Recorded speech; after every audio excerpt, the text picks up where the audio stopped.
Lamelo Ball is hands down one of the top 3 prospects in the draft, and he also hands down has LeVar Ball as a dad. So, pros and cons.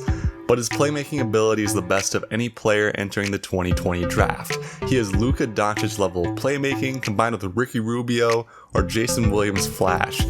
About as tall as LeBron and nearly has the wingspan of Kristaps Porzingis. That's not a joke.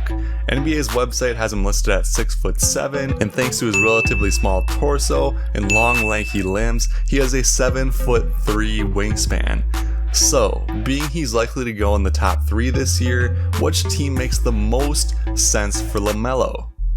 Hola friends, welcome to Takes in Fuego. Today we take a look at LaMelo Ball and the team that actually makes the most sense for him to enter the NBA with. Currently, the top 3 picks belong to Minnesota, Golden State, and Charlotte, but it has been reported that both Golden State and Minnesota are going to explore every avenue with this pick, meaning that they're both open to trading down. Golden State in particular is reported to heavily prefer to either trade down and accrue another asset or trade out of the draft completely. This opens up the possibility of LaMelo going to the United Center or Madison Square Garden. That is, when the Madison Square Garden opens up in 2024. Despite his sky-high ceiling, there certainly are some cons in LaMelo's game as well, one being half of the court. His defense will need some time and development, especially at the NBA level. In fact, in his league in Australia, the NBL, he was last place on pick-and-roll defense. Combine that with the fact that his jump shot will need time to develop too. He shot 25% from 3 last year, and there are areas of LaMelo's game that will need time to grow in order to be fully impactful in the NBA. Not that his talent isn't worth a shot. Per 36 minutes last year, LaMelo averaged nearly 20 points, nearly 9 rebounds, and nearly 8 assists. So what team really makes most sense for him?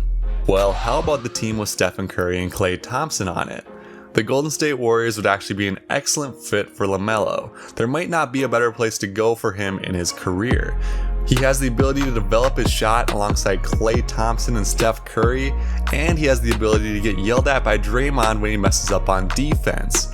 That's both the carrot and the stick. And the backcourt of Steph, Klay, and playing LaMelo as their third guard/forward combo will be tremendously exciting offense. As Steph begins to age, the Warriors may want to be open to a different playmaker to take unnecessarily mileage off Steph. And with Steph and Klay around, there's not a better fit for LaMelo to make a play for. The problem in San Francisco will be the Warriors' fit and timeline. They want to compete right now, and with having LaMelo, Steph, and perhaps Andrew Wiggins all on the court together, there's no way that team doesn't get torched on defense all day. Also, LaMelo just has too many holes right now to be able to be a major factor for a title run in 2021. While his jump shot should improve, it probably won't improve enough, meaning teams may just leave him open outside of 15 feet, clogging up the paint for the other players. And then on defense, the opposition will target their pick for screen and switches in either Wiggins, Curry, or LaMelo. So in sum, would be a great fit for LaMelo as he's able to develop well, but it wouldn't be a great fit for Golden State as they're trying to compete right now. How about the number 1 team on the board, the Minnesota Timberwolves? Well, the Timberwolves have 2 cornerstones in their franchise with D'Angelo Russell and Karl Anthony Towns. Having these 2 on the team would be a great asset for Ball, who could create a play with excellent spacing with Karl Anthony Towns at center, leaving LaMelo enough space to make a play and dish or get to the rim himself.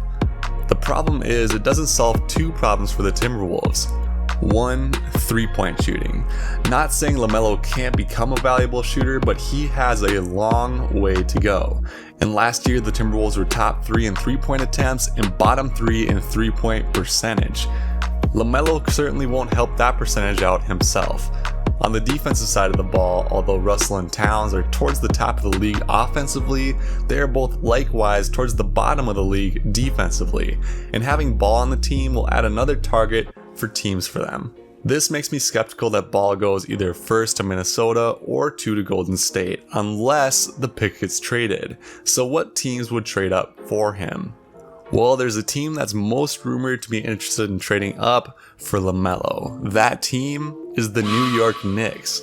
They may be willing to trade up and give up another asset, say Kevin Knox for someone else to take a flyer on, so that they themselves could take a flyer on LaMelo's high ceiling. This functions well in a number of ways. One, it would basically be LaMelo's team with no primary playmakers on the court for the Knicks currently. This would be a win for both LaMelo and the Knicks, who have the need. Two, it would take pressure off of RJ Barrett and allow him to function as a secondary playmaker, hopefully aiding in his development as well, which sounds like a win for both sides. 3, the New York Knicks don't shy away from attention, and neither does the Ball family.